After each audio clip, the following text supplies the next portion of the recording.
Halo sobat, akhirnya balik lagi bareng gua Timo di Paham Bola Indonesia. Kali ini masih barengan Endo. Halo. Karena si Jungki masih dipanggil timnas.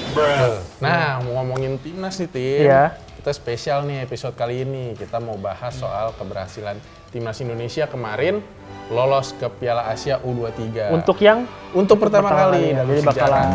bakalan debut ya. Wah betul, ini debutnya akan kita nanti tampil di Qatar tahun depan. Keren tuh, stadionnya masih pakai stadion Piala Dunia pasti. Betul, ini emang Qatar ini lagi gede-gedean nih, habis Piala Dunia, nanti ada Piala Asia yang buat yang tim senior, iya, Piala Asia habis itu U23, Piala Asia U23. MotoGP, Betul. PRJ enggak ya? PRJ sini aja. PRQ ya, namanya Qatar. Ya. Nah, kali ini kita mau bahas gimana kiprah-kiprah pemain timnas U23 kemarin nih. Yang memang secara kualitas terbukti sejak di BRI Liga 1 nih, emang mainnya bagus banget Tim. Tapi nggak lepas sama pemain-pemain yang main di abroad juga tuh Mas. Oh betul, ada Marcelino Ferdinand, terus ada juga Pratama Arhan kemarin 2 gol. Pemain Jepang, baru married. Ya, baru nikah. Masih talk chair tuh. Masih talk chair. Bini, semoga tahan lama ya. Tahan lama. Bininya nonton lagi. Iya betul, makin semangat ya. Nah, kalau ngomongin pemain-pemain di BRI Liga 1-nya ada siapa nih Tim? Pastinya ada Pratama Arhan. Itu malah lagi. Tadi kita ngomongin dia orang Jepang. Pastinya ada Ramadan Sananta. Witan Sulaiman. Dan satu lagi Rizky Ridho. Dan masih banyak lagi sebetulnya. Ya, kita pilih 3 itu ya. Tapi kenapa Persijanya ada 2 nih? Karena saya dejak. Oh, saya. Karena emang performanya bagus banget. Betul, dan emang di squad U23 ini Persija cukup banyak ngasih pemain ke timnas U23, ada sekitar 6 pemain. Kemudian Borneo tuh ada 3 pemain lah. Jadi wajar lah ya kalau kita pilih Persija 2, emang kebetulan dua-duanya bagus kok gitu. Ya. Tapi kesuksesan timnas U23 lolos ke Piala Asia ini nggak lepas sama pemain-pemain yang mainnya abroad. Oh betul tuh, siapa aja ya kemarin? Ivar Jenner, Pratama Arhan, Elkan Beget, Marcelino Ferdinand, satu lagi Rafael Struijk. Susah tuh namanya ya. Iya, agak-agak susah karena pasti Belanda kan. Udah pasti bukan orang Cikarang ya. Bukan. Mungkin ada desa di sana yang kita nggak tahu namanya apa. Cicoreng. Nah, ini sebelum kita bahas tentang pemain-pemain ini, kita lihat dulu kali ya. Mau. Udah disiapin sama mbak-mbak yang biasa tuh. Oh, yang medok itu ya? Oh. Situasi damai. Ya, Mbak, biasa Mbak, lanjut. Timnas Indonesia cetak sejarah bersama STY.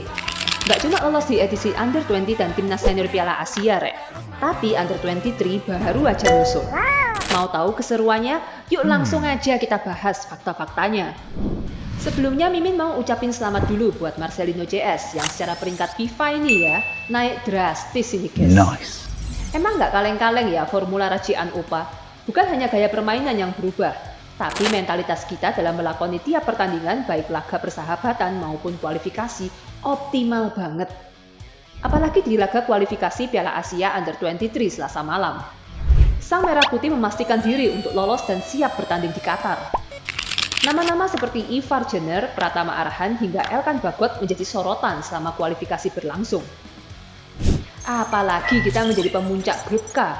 Sebuah perjalanan mulus yang bisa mendongkrak performa timnas untuk kedepannya. Selama kualifikasi bergulir, Garuda Muda sukses mengemas clean sheet menyusul tim-tim lain seperti Jepang, Korea Selatan, dan Thailand. Mengingat di era sebelumnya ya, Indonesia ini kerap kesulitan menata lini belakang. Tapi sekarang solid Rek, kayak batu karang gitu Rek. Selain catatan clean sheet, timnas juga produktif banget ini di laga kualifikasi. Tercatat dari 2 laga yang dimainkan, anak asuh STY berhasil mencetak total 11 gol. Gendeng ya, 11 gol. Pertama kita mencukur habis Cina Taipei 9-0, lalu menekuk Turkmenistan 2-0. Padahal ya Turkmenistan ini termasuk yang diunggulkan loh. Tapi berkat kerjasama yang berkelas dan doa istri Arhan, akhirnya kita bisa menyaksikan selebrasi tanggal pernikahannya di laga ini. Oke, itu tadi pembahasan singkat Mimin terkait fakta menarik timnas lolos ke Piala Asia Under 23. Jangan lupa ya guys ya, BRI Liga 1 kembali berlanjut. Kira-kira prediksi kalian tuh gimana ini? Langsung aja share di kolom komentar ya guys ya. Ya wis ya, ciao!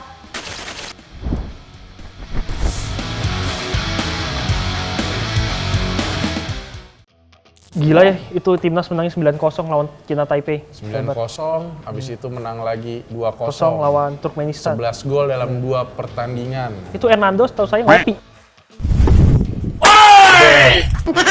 Dia nggak banyak ancaman lah ya, ibaratnya di depannya pun juga ada pemain-pemain bagus tuh kayak Elkan Bagot, terus ada Rizky Ridho, aman lah Hernando Ari lah. Itu diajak ke AFF senior juga saya berani tuh, minimal final tuh. Yang mana? Tim U23. Tim ini? Bisa dicoba sih nanti dicoba ya. Ada pemain yang bersinar di BRI Liga 1 dan juga ke bawah sampai ke timnas U23. Wah, ya itu bukti ya bahwa ketika lu cemerlang di kompetisi, ke timnas pasti akan ke bawah. Ada siapa aja nih, Mo? Yang pertama dulu kita satu-satu kali ya. Oke, boleh satu-satu. Yang pertama ada Ramadan Sananta.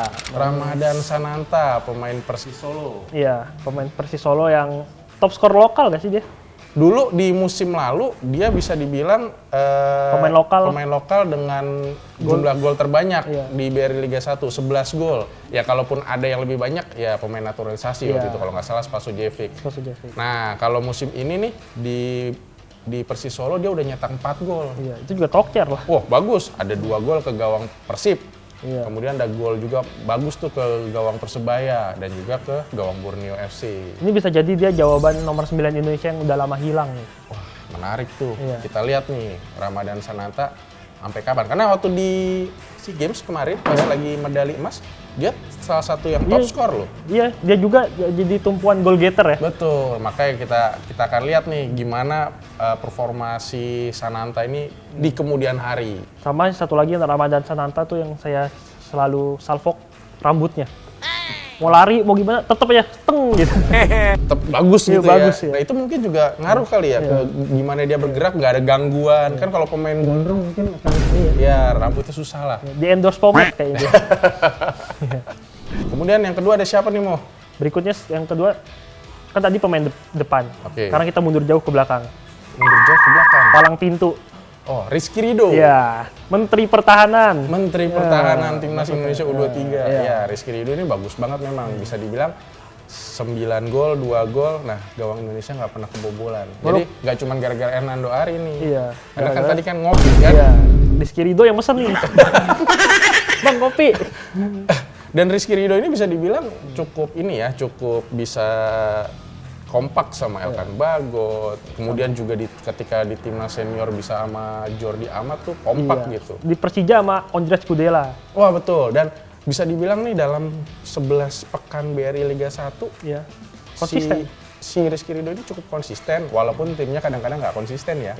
Beberapa kali gagal menang segala macam. Nah, tapi dia konsisten jadi pilihan utama Thomas Doll. Kalau nggak berkualitas nggak mungkin. Bahkan ketika kemarin di Piala AFF U23, dia nggak main. Siapa? Rizky Ridho. Oh iya, kan karena nggak dilepas. Nggak dilepas sama Persija, nggak juara. Iya, emang butuh Rizky Ridho. Sama satu lagi yang bisa dipastikan nih, Rizky Ridho nih ada skill yang orang lain belum tentu punya. Apa tuh? Jago bahasa Inggris. Nggak bisa bahasa Inggris. Tandemnya Elkan Bagot, Jordi Amat, Ondrej Kudela. Mau nggak mau ngomongnya bahasa Inggris terus ya. TOEFL minimal 5.000. Banyak. TOEFL tuh skor TOEFL-nya 5.000. Ya, boleh. Mungkin abis ini bisa ngajar di kelas Inggris. Tapi yang juga kalau ngomongin di Liga 1, Rizky Ridho ini nggak cuma jago pertahanan, dia juga pernah cetak gol. Iya. Ke gawang siapa waktu itu ya? Gua lupa lagi. Kalau nggak salah, adalah nanti cek aja di video.com. Nah berikutnya setelah Rizky Ridho ada lagi nih satu pemain Persija yang juga punya impact bagus di U23. Persija lagi. Karena saya ini North Jakmania. Wah bukan. Jakmania. Sitara dong kalau itu. Tapi memang harus diakuin ya kalau Persija ada 2 pemain di daftar kita ini ya wajar lah. Karena Persija kemarin ngirim berapa pemain? 1, 2, 3, 4, 5, 6. 6 pemain ke timnas U23. Jadi ya wajar lah. Ibaratnya yang lain mungkin timnya punya pemain cuma 1-1. Nah ini Persija ada 6. Dan kebetulan 2 dari 6 ini emang layak lah masuk ke daftar ininya nggak mau? Iya betul.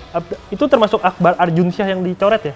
Betul. Nah dia juga masuk ke back Persija juga. Ada juga Rio Fahmi yang kemarin nyetak gol juga 1 ke Chinese Taipei. Iya, 9-0 tuh ya. Iya, umpannya Witan Sulaiman.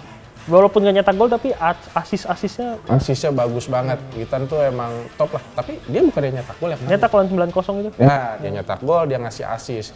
top lah pokoknya. Nah Kalau di Persija sendiri nah, gimana? itu dia performa timnas itu dari dulu kan sebenarnya memang bagus ya, dari U19 dia juga suka cetak gol, suka ngasih asis, apalagi dulu zaman main sama Egy itu. Iya. Nah ini di Persija musim ini bagus banget, beda lah sama musim lalu ketika dia baru pulang tidak terlalu Masih terlihat. kagok, masih kagok, kagok mungkin. Wah biasa main di luar negeri, balik ke Indonesia gini. Lapangannya keras. Nah pada akhirnya kemarin itu dia sudah tercatat sudah ngasih 4 asis Mo. Buat asis buat Persija. Iya, asisnya bagus-bagus deh. Boleh dilihat di golnya Rio Matsumura waktu lawan Persebaya. Ada kok kita masukin kan? Ya, itu umpannya umpan back heel gitu ketika dapat umpan dari Syahrian Abimanyu. Berarti si Witan itu selain punya naluri gol, dia juga bisa punya visi.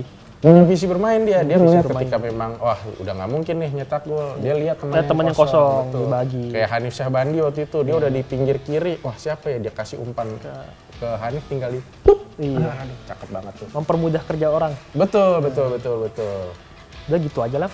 Oh gitu aja ya? Iya. Ya, Soalnya itulah. cuma 3 pemain. Ramadan Sananta, Rizky Ridho, Witan Sulaiman. Witan Sulaiman. Soalnya kan biasa kita bahas 3 gol. Sekarang 3 pemain aja lah. Gak usah banyak-banyak. Kalau penasaran tonton aja episode minggu depan. Dan kita tunggu nih gimana kiprah Ramadan Sananta, Rizky Ridho sama Witan ketika kembali ke klubnya masing-masing di BR Liga 1. Dan kita tunggu juga siapa rekan saya minggu depan. Apakah Endo atau Jungki lagi? Mungkin juga sudah kembali ke timnas Ya kan udah kelar nih Oh panggilan. iya, betul. Kecuali jadi naturalisasi timnas Aruba. Nggak tahu. Jangan lupa juga buat nonton BRI Liga 1 dan Pegadaian Liga 2 di Indosiar dan video.com. dukung terus sepak bola Indonesia. Jangan lupa langganan video.com. Jangan link haram mulu. Nontonnya nggak enak. Oke, saya Timo. Saya Endo. Bye.